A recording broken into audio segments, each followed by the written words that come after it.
Hey, this is Chris Franco, and you are listening to Compound Money Quietly, the CMQ Investing Podcast. CMQ investors, welcome to the show. It's great to have you here.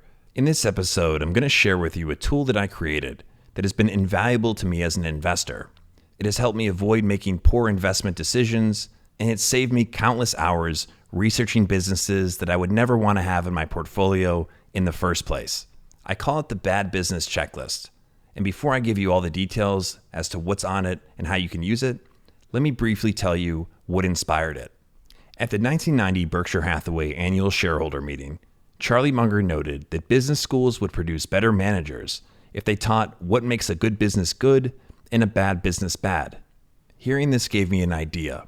I went through every single Berkshire Hathaway annual meeting transcript dating back to 1994. Nerd. And found every instance where either Charlie Munger or Warren Buffett discussed what made a good business good.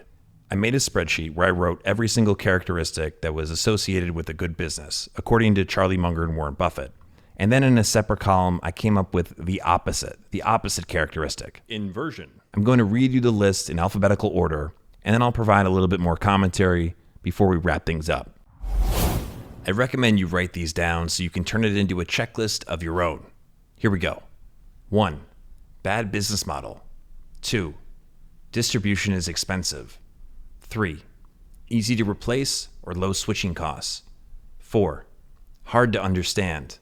5. High churn rate. 6. High production costs. 7. Little to no cash flow.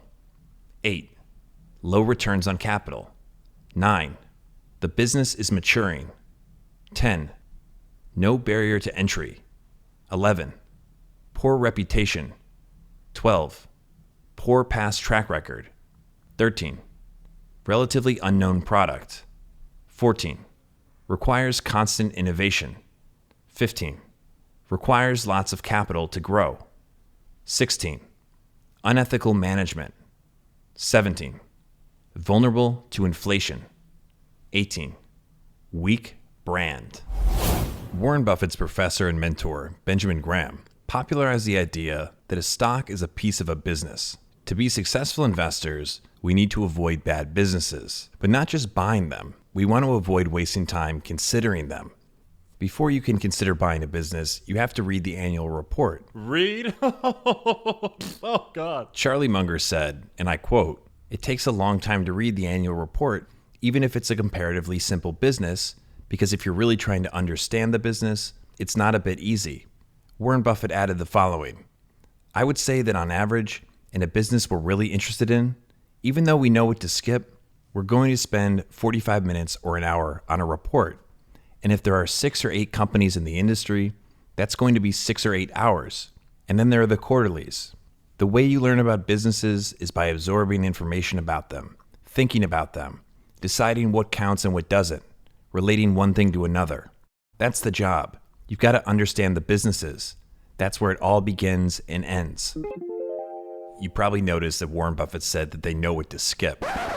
Well, I hope the checklist helps you skip bad businesses, but even more importantly, I hope it prompts you to think more about why a business with one of those 18 characteristics would be a business you'd want to skip.